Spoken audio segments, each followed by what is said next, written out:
Entender México y su arquitectura nos lleva y remite a algunos ejemplos importantes de creadores de edificios, de propuestas arquitectónicas, y justo Enrique Norten es una de las figuras más importantes que ha hecho una evolución interesante de las propuestas que se pueden generar cuando hay procesos de cambio. Platicaremos con él de lo que ha sido este proceso de las ciudades, su perspectiva sobre México y particularmente lo que opina del momento de transición que vive el mercado y el país.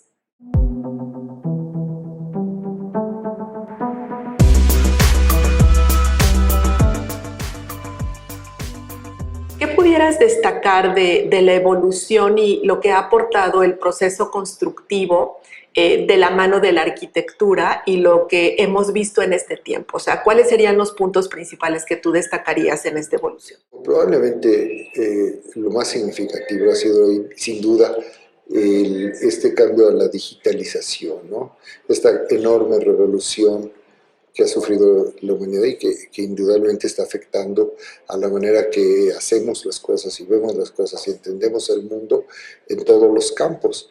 Y sin duda en la parte, digamos, de la técnica, de la arquitectura y de la construcción ha sido fundamental. Mucha gente me pregunta eso, y como yo les digo, hay aspectos de la arquitectura que no cambian.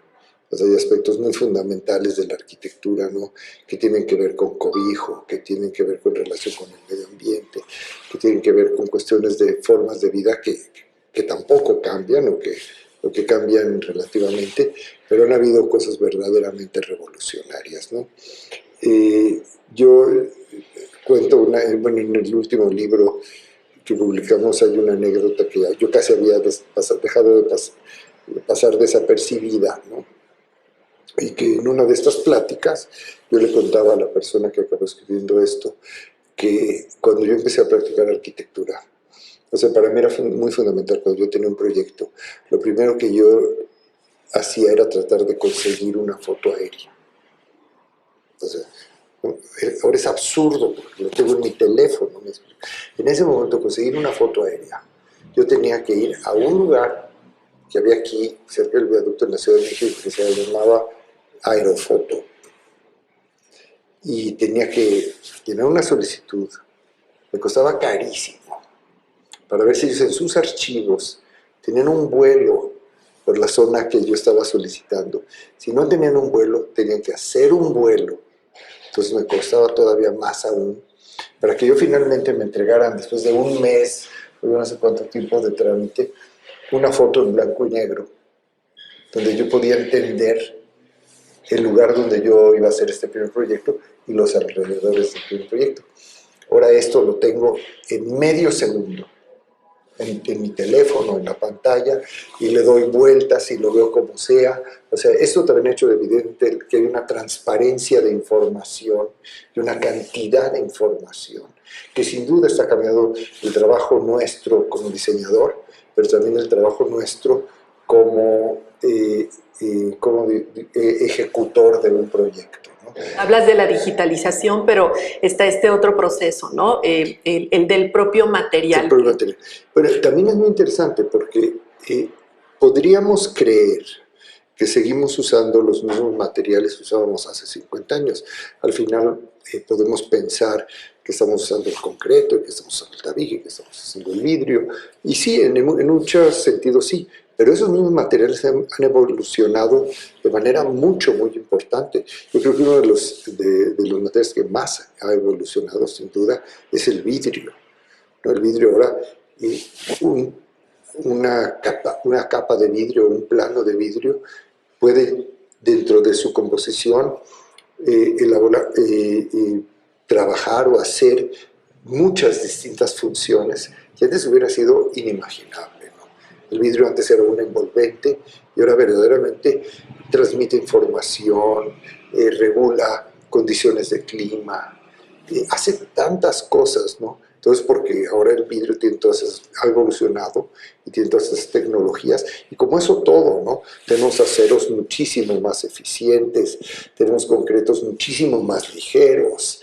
O sea, ha cambiado de manera mucho más significativa, lo cual también nos da muchas otras oportunidades. Y también el propio proceso que está vinculado a los nuevos sistemas de construcción ligeros y lo que te aportan en el proceso, ¿no? Y hoy tenemos proyectos de mayor dimensión donde la convivencia y los usos mixtos te llevan a otro tipo de requerimientos. Eso tiene que ver, digamos, con lo que nosotros llamamos el programa, ¿no? O sea, y eso evidentemente es una forma donde yo podría decir que ha cambiado la forma de pensamiento y la forma de entender la ciudad, ¿no? Probablemente hace 50 años todavía estamos saliendo de estas tendencias de planeación fragmentada y separada, ¿no? Y ahora todo es mixto, o sea, hemos llegado a entender que la ciudad se hace precisamente de esta pluralidad, ¿no? De estas condiciones de convivencia, donde necesitamos que los usos se mezclen y que sean ciudades que estén activas y llenas de energía 24 horas del día y 365 días del año. Y eso solo se logra con una importante diversidad en los programas, ¿no? Para las ocupaciones. Entonces es casi impensable ahora que hay zonas residenciales. Hay un gran conservadurismo, ¿no? Donde todas las sociedades están acostumbradas a ese tipo de cuestiones, pero en la mayoría de las ciudades del mundo eso ya no sucede. Uno no puede pensar en un Nueva York, en un París o en un Tokio que sea exclusivamente residencial o que sea exclusivamente de oficinas, ¿me entiendes? ¿No? O sea, todo tiene que ser mucho más diverso para que permita esa vida de ciudad y poder tener esa energía de ciudad que necesitamos. Y la propia convivencia y las certificaciones nos llevan al tema de la sustentabilidad y al tema del bienestar, ¿no? Entonces, ¿qué papel juega como en toda esta mezcla y esta transformación que tiene el proceso constructivo? Mira, a mí me da un poquito de reticencia hablar de sustentabilidad porque son términos que se han comercializado enormemente. Inclusive muchos de los, como tú dices, de las calificadoras se han convertido también en grandes negocios, ¿no? Entonces, ese círculo me da un poquito de cosas. No quiere decir que no sea importante, pero también lo que sí es un hecho es que la misma profesión ha tomado conciencia, y yo creo que los nuevos arquitectos y constructores, ingenieros y todos, como grupo, se han vuelto mucho más responsables en cuestiones no nada más de lo que podemos llamar una sustentabilidad ambiental, pero también una sustentabilidad social, una sustentabilidad económica. No es nada más la sustentabilidad ambiental lo que es importante, ¿no? El proyecto sea sustentable tiene que ser sustentable desde muchos puntos de vista.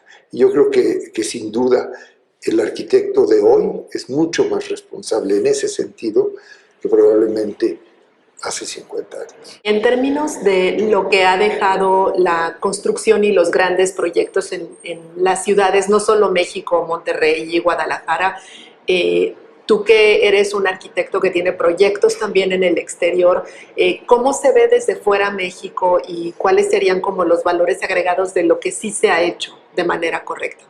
Mira, México se ve con un enorme respeto. O sea, México lo que sí ha demostrado es que tiene una fuerza creativa y una fuerza de innovación gigante, ¿no? O sea, el gremio de la arquitectura es enormemente reconocido en el extranjero. Hay muchos arquitectos participando internacionalmente, no somos nosotros los únicos, y lo están haciendo muy bien. Y cada vez son más y cada vez hay mayores reconocimientos para los arquitectos mexicanos, ¿no? Eso no tiene que ver necesariamente o directamente con la imagen general que puede estar teniendo México en el extranjero por otras razones, ¿no? Y que conocemos todos perfectamente bien. Evidentemente algunas cosas se han hecho muy bien, ¿no? Y algunas cosas, por supuesto, no las hemos hecho muy bien. Y por eso estamos viviendo estos tiempos de incertidumbre, ¿no? Que yo tengo mucha fe y mucha esperanza, yo soy muy positivo y creo que todo va a ir muy bien, ¿no? Pero sí vamos a pasar, como tú bien lo decías, por unos tiempos un poco difíciles. O sea, no es una cosa inmediata. Nos está costando mucho integrarnos a ese mal llamado primer mundo. ¿Cuáles son los retos y, tratando de ser positivo, las áreas de oportunidad que existen justo en este proceso de transformación que está viviendo la arquitectura misma y también el mercado inmobiliario? Muy buena pregunta. Evidentemente, vivimos en un país que tiene muchas carencias, ¿no? Hay una gran diferencia entre social y económica. O sea, el gran reto es integrar a los más desposeídos y subirlos, ¿verdad? Por lo menos a que se conviertan en una clase media y poder tener la capacidad de poder tomar decisiones de vida, lo que muchas veces no lo están teniendo. Y eso tiene mucho que ver con la arquitectura y con el urbanismo. Ese es un reto muy grande. También es cierto que no se trata, o sea, el problema de la equidad es fundamental.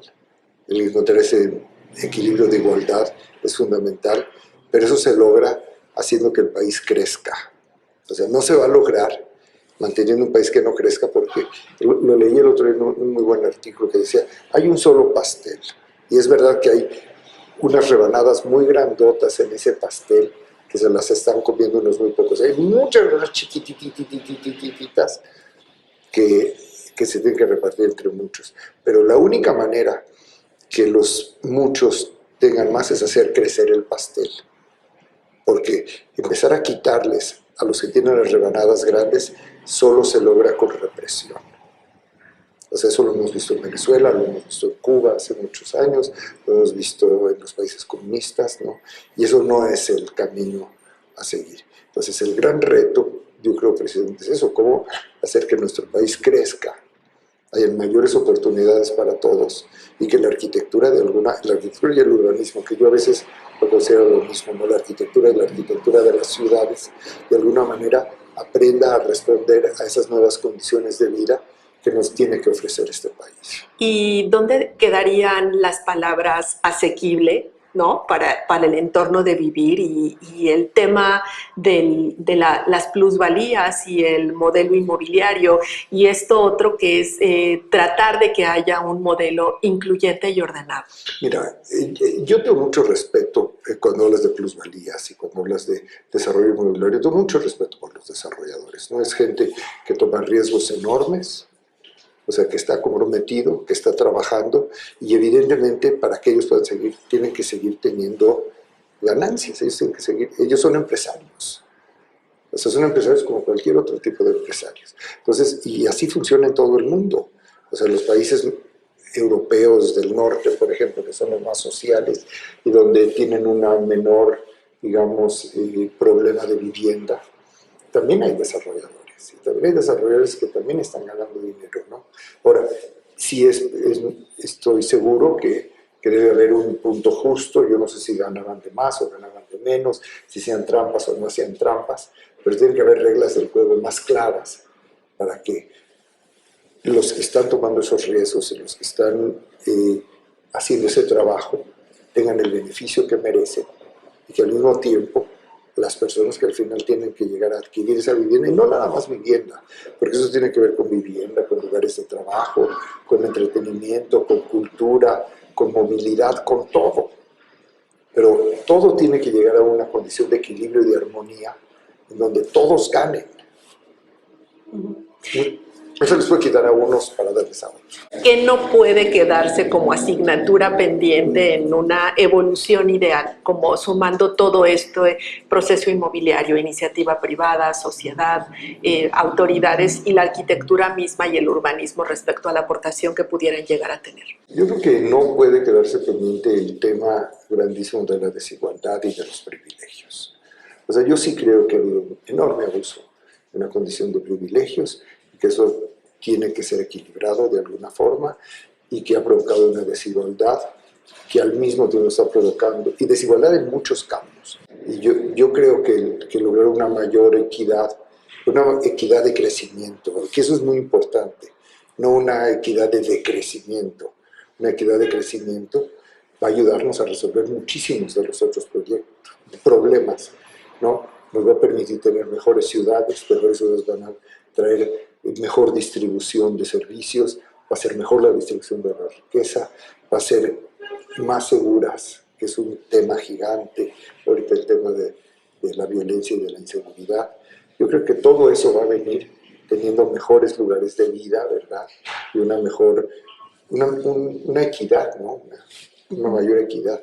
Finalmente, ¿qué sí se ha hecho bien o qué observas tú que se construyó sólidamente y que ya eso se quedó establecido como en las ciudades y que no hay marcha atrás, ¿no? Que sí ha aportado?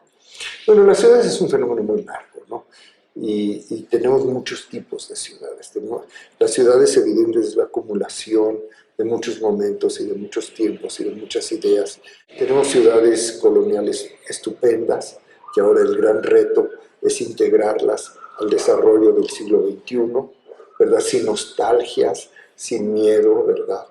Con valor, tomar los riesgos que necesitamos tomar para que esas ciudades también puedan cambiar. Y también debemos darle a las ciudades que no tienen esas condiciones, las oportunidades de ser grandes ciudades en el futuro.